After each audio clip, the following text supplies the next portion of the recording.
Hey you guys, it's Peter, and welcome to my channel, Peterisms, where I tell stories of my life and just little things that I've learned as I've grown into the person that I am today. And I haven't filmed a video over here for quite some time. I actually thought I might take off until February 1st and film a video over here then and just start fresh in February. But I was reading through some of the comments on my last couple videos, and there were so many people that were talking about being newly sober, or were sharing their experiences of being sober, and we're talking about sobriety, and were thanking me for sharing about sobriety and things like that. And I just want to say thank you so much for that. You know, it's the number one thing in my life that I am the most passionate about, and I love talking about it. And you know, the reason I think that I'm so passionate about it is because, number one, it's something that I've been doing in my life for over 29 years. Number two, it is the primary thing that I have done in my life that has literally affected every other area of my life, you know? I think when I first got sober, I thought to myself, I really did not have any plans for long-term sobriety when I first got sober. I think I've shared that quite a bit on here. I'm gonna turn down the light a little bit. You know, my plans when I first got sober was, I'm just gonna do this for a while to get people off of my back. And, you know, like my dad and my stepmom and people like that, I just wanted people to stop complaining about my using and whatever. And in all honesty, like, I knew it was a problem, but I didn't really think it was like a problem. I mean, I knew it was a bad problem, right? But I thought it was something that I could maybe like stop or slow down or moderate. And so it was, you know, over that first 6 months of having successes and starting to have peace of mind and having serenity in my life that I started to realize what sobriety could do for me. But I didn't like go into it on day one being like, yes, I'm a sober person and this is going to change my life forever and things like that, you know?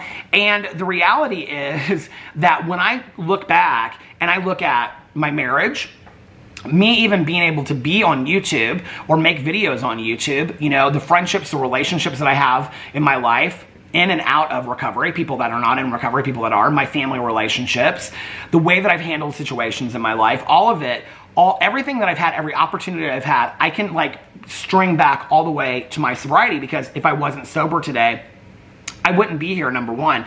Number two, I wouldn't be able to do those things. And I can also kind of like look back and be like, well, yeah, this happened because of this, and this happened because of that, and this wouldn't have happened because of this, and blah, blah, blah, whatever, you know? And so for me, I've always had to make, and was told very early on, to make my sobriety a priority in my life, that it had to come before everything else, that my sobriety had to come before my relationships, it had to come before my needs, my desires, and my wants, it had to come before any career I might have, it had to come before my romantic relationships, my friendships, my family relationships, because if I wasn't sober, then I wouldn't have any of that, you know? And it was interesting because I got one comment and somebody said something to the effect of like, you know, what do you do as a sober person with anger? It was something about anger and sobriety. And it's interesting because, as many of you know that watch my other channels, I have been binge watching Vanderpump Rules. And two of the members of Vanderpump Rules get sober, and they talk pretty actively about 12-step programs. One of them, where I'm at right now, which is the beginning of season 10, is still actively in a 12-step program. And I believe, from things I've read online, is still today actively involved in a 12-step program. The other person is not. And you know, like I say in my videos, I am not the expert on defining what sobriety looks like. That is for the person that's going through it. It's not even my place to say if somebody else is an addict or an alcoholic. That's a choice and a decision that you have to define yourself, right? And so it's interesting watching this, because I can remember when I started watching it, my husband asked me, he said, because he's watched Vanderpump Rules for years, and he was like, I'll be interested to see what you think of so-and-so's sobriety. It's this female character on the show, and like how she handles things afterwards, because she still gets kind of angry and stuff. So I'm watching it, and as it goes, like, she's very open about her sobriety and stuff, you know? And I was watching my iPad, and my husband was sitting over here, and he was watching Griselda, and I said, hey, I have a question for you. He goes, what? And I said, remember when you were asking me like what I thought about her sobriety, what did you mean? He goes, Well, she still like is, you know, like very angry and stuff afterwards. I just wanted to know what she thought about that. And so we were kind of talking about it and stuff. And I said, you know, I think there's this misconception that people get sober and then like, and I've even had this on YouTube, right? Like if I come out with some opinion or if I make a mistake or, you know, if people don't like what I have to say or whatever, people will say, they'll say, well, you're sober, so ... Or as a sober person, you should know better. Or as a sober person, this, that, and the other. Or as a sober person, you know, you shouldn't have a strong opinion. And the thing is that, like, that's a really unfair thing to hold somebody to. Sobriety is literally, if you work a 12-step program, a design for living, okay? It is not a definition of perfection by any means, okay? And I would dare to guess that any person that you have ever met or will ever meet or would ever meet that actively works a 12-step program would ever define themselves as a perfect human being that doesn't ever get angry, maybe from time to time doesn't rage, whatever. They would say, I'm a work in progress, you know, things like that. I can only share my experience, strength, and hope on this channel of what has worked for me. And I'm going to turn this down even again there. Keep on turning it down. I'm like, okay, I've turned it down the light. I can only share my experience, strength, and hope on what's worked for me. I have been somebody that has really struggled with anger a lot in my life and rage. And I've talked a lot about it on a lot of my channels, and it's been an issue. It's even been an issue on YouTube in the past, you know? And it came to the point where I realized I didn't even really fully understand how it was affecting my well-being, the people around me, things like that, right? And when I sat down and I started doing inventory over it and really looking at it, I realized I don't want to be this person anymore. You know, I don't know why I think it's okay to be that person. Like, I don't want to be this person. And in doing that, you know, like we talk about anger as being a character defect, I had to really dive deep and do inventory on that anger and those resentments that I had in my conduct and really take a look at that and see if there was any fear based around why I was acting out in anger and what that was, right? And so I started to really understand the moments that I would get really angry and what pushed my buttons and what really set me off and things like that, right? But like, recovery in any way that you do it is not linear. Like, it's not going to be this perfect upward thing. You know, it's like you're going to have, you know, 3 steps forward, 2 steps back. Maybe not with picking up, but maybe like, you know, with and how you behave and how you work on character defects and how you grow as a person. I think there's kind of this assumption that sober people are just like people that don't ever get angry, say an unkind word to each other, that don't ever have their buttons pushed, that don't ever act out. That is 100% not the truth, okay? In my case and most of the people that I know, you know, we're human beings. Recovery is literally a design for living that we are given. It is a gift. Recovery is a gift that and I'm grateful every single day that I'm handed that gift, because I'm only given a daily reprieve, right? But being sober allows me the opportunity to work on myself and to take a look at those things, right? At that point, then it becomes my responsibility. You know, as a sober person, am I going to look at this anger? Am I going to look at how I'm talking to people? Am I going to look at how I'm treating people? That falls on me, right? The first drink, the first drug, that falls on me. It's all my responsibility, you know? There are a lot of people in the world that make me angry. That doesn't mean that I have to act out on it. Am I a perfect person today? Oh my God, by no means. Do I still get angry? Probably every single day. Do I respond to it and react to it the way that I did 4 years ago? No, not at all. You know, today I have a lot of peace and serenity in my life. I've worked really, really hard on these things because I don't want to continue to react. And I've talked a lot in this video about the difference between being reactionary and being responsive. You know, being reactionary is where somebody hits you and you hit them back right away, right? Being responsive is somebody hits you and you go, let me think about that for a second. I don't know what I think about that. And then you respond to that person and you say, you know, it kind of hurt my feelings that you hit me. Like, that wasn't very nice. I didn't really understand it. Can we talk this through, right? Or responsive could be that you think it through and then you hit them. You know, that's your decision. I think there's this like misfair treatment of people in recovery that you're instantly supposed to be assumed that you're like these perfect individuals walking around the world, right? But then at the same time, we get accused of being like thinking that we're better than everybody else. So there's like no like happy medium, right?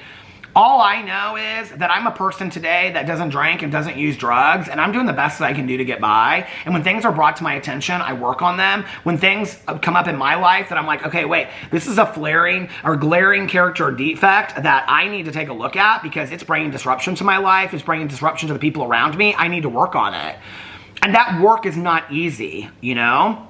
when I had to start looking at my anger and the things that were going on years ago, I had to literally look at specific incidences of what was happening, unpack that, and look at why in that moment, you know? And like one of the things for me that I realized was, it was that a lot of people weren't, you know, I felt like there were people in my life that weren't believing the truth. That was something that my mom struggled with her entire life. You know, I've shared this in other videos. I found that after my mom passed away, she had journals, right? To prove with evidence situations that had happened in her life, because she would say things that were very important to her and people would be like, oh, that's not true, right? And so she had literally factual evidence in journals, like, okay, that's not normal, first of all, I think, you know, but because she wanted to prove to herself and to other people that she wasn't crazy and she was right. Well, I went through that phase. What I realized is I'd rather be happy than be right. You know, it's a recovery saying that we say. I've had my sponsors to me say this for years and years and years. Would you rather be happy or would you rather be right? I would rather be happy today. I don't need to be right in every situation. I don't need to prove to somebody that I'm right. I don't need to prove that even to myself. I just need to live the best life that I possibly can with hurting the least amount of people that I possibly can. And if I do hurt people, to make amends for it and try to learn and grow and be a better person. Nobody in sobriety is a perfect person. If you're a person that's sober and you're struggling with anger, go talk to somebody, however you do that. You know, whether that's a therapist or a person in a church or a support person, or whether that's a sponsor if you're in a 12-step program or you take it to a meeting. I can't even tell you how many meetings I've been to through the years where people have brought up anger as a character defect. I mean, that's a typical topic that's brought up in meetings. Fear is a typical topic that's brought up, you know? And talk about it and work through it, you know? I've worked through a lot of anger with my sponsors, not just the one that I currently have, but through the years, I've worked a lot on anger because it was one of my biggest character defects. And in all reality, as much as I was hurting other people with my anger, I was ultimately hurting myself the most because I was so unhappy. And I just was like, inside, it just was like, I mean, it just felt tight. It physically felt tight, you know? And I am a believer that what is internally going on with us, not always, I will say, but I do think it is a contributor that what is going on with us emotionally and mentally can affect us physically. So, you know, I think that those are things that we have to work on, but don't by any means expect that you stop drinking or using drugs and you're a perfect person overnight, you know? Now, I know people that are 30, 40 years sober that I wouldn't want what they have, that they're miserable human beings, okay? That's just the truth. I wouldn't want what they have. But I also know people that are 30, 40, 50 years sober that have exactly what I want and still struggle with anger and are honest about it, you know? That you say, how are you doing today? I'm not doing too good, you know? I've been angry since the moment that I walked up. I'm struggling, I'm working through it. I called my sponsor today, whatever, you know? That's fair. That's truth, you know? That's doing the best that you can to get by. Sobriety is not an answer for every problem in the world. It's a design for living. It's a way to live your life. And a way to live your life is to dig deep down into your toolbox, you know, of all these tools that you have on how do I work through these things? How do I deal with the anger? How do I not snap at people? How am I not reactionary? How am I more responsive instead of being reactionary? And working through those things and trying to allow yourself to be a better person. That's what I want for myself. That's what it is for me, you know? So I wanted to address that on there because I think anger and sobriety is such an important topic and probably one that we really don't talk about that much. You know, I mean, I don't talk about that much on this channel. And in the rooms of recovery and books that you read and meditation and affirmation books and all that kind of stuff, anger and recovery is something you talk about. Just imagine, first of all, okay? Most of the addicts and the alcoholics you know, either you would probably define as sad or angry, okay? You take away the substance that is numbing that for them, and then what do you have? You have a sad, angry person, okay? That has no way to numb their sadness or their anger. This is why, and somebody commented about somebody in their life being a dry drunk. You know, this is why when I talk about that the 4 years from my life that I wasn't working a program, I wasn't actively involved in a 12-step program and things like that, that I had no emotional sobriety. The lack of emotional sobriety is being a dry drunk, okay? A dry drunk is when you just put down the substance. You don't internally work on yourself at all. Well, when you don't internally work on yourself at all, you still have all those same feelings. You still have all that stuff from your childhood and failed relationships and anger that you have and even just, you know, whatever's going on in your daily basis that you have some emotional reaction to, whether that's crying your eyes out or screaming, right? You still have that, but you don't have anything to mute that or numb that anymore because that's what the substances were doing for us, right? Or pushing it down. Which is why, for me, That's why I choose to be in a 12-step program, because I work through that stuff, right? That's why I choose to be in therapy, because I work through that stuff. I don't want it just lingering in my head, because sooner or later, I might think that a drink might fix that, you know? And I have to be very, very careful of that. I might think that a drug might fix that, and I have to be very, very careful of that, you know?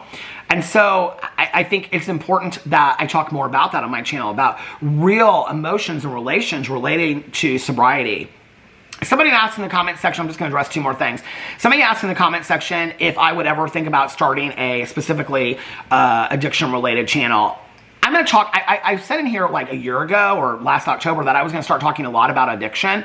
I'm going to do that more. Like, more of my videos over here will be dedicated to addiction. Not just my being a person in recovery, but also having lived with my mother who is in recovery, having lived with my mother before she got sober, you know, what I've witnessed from other people, friendships in recovery, spouses in recovery, things like that. Talking about a lot of those other things. I'd like to talk about more about that on my channel. No, I don't want to turn this channel into a completely specifically just sobriety, talking about sober channel. And I have my personal issues for that as well, but I also want to be able to talk about all different kinds of things over here, not just that, you know? And the other thing that somebody asked me, I've addressed this actually a couple of times, but I get asked this quite a bit, and people are like, do you sponsor people? I do sponsor people. It's part of a 12-step program that you sponsor people, right? That is a very private conversation, private relationship that I have with somebody else, and that is not my place to ever speak of their relationship with me and their role with me in that way whatsoever. You know, I talk about my sponsor and my sponsorship because that's my place to share that. It's not my place to ever share that role of mine in somebody else's life. That's theirs to share if they choose to do that. And that's one of the reasons why I very rarely ever on here talk about my role as a sponsor in other people's life. But that is part of a 12-step program. That is something that you do. That's a given. So I just want to make that very, very clear. My sponsor has said multiple times that she would be in videos, she'd share her story, she would talk about inventory, because I almost said she was an expert. If I said that, she'd be like, don't say I'm an expert. She's not an expert. She knows a lot about inventory. She lives and breathes inventory. And I said, no, like I don't want to bring you on video for, you know, obviously different reasons and things like that. That's also a personal relationship that I have with her. She's not just my sponsor, she's also a dear friend, but she has been more than willing to be on video and share her story and everything about that out there, you know, as have many of my other friends. I'm probably more hesitant about that than they are, just because I've witnessed the scrutiny that the people that have been in some of my videos have received through the years. And so I'm a little bit more careful of those people today in introducing new people to my channels than I would have been, let's say, 5-7 years ago. So anyway, just wanted to answer those questions for you guys. So I hope that you enjoyed this video. I hope that helped a little bit. Forgive yourself easier, you know, on a daily basis of this stuff. We're not ever going to be perfect people, you know. The best that we can do is continue to grow and change and try to be the best human beings that we can be. And I want that for all of you, and I want that for me as well. And I love you guys, and I'll see you in my next video.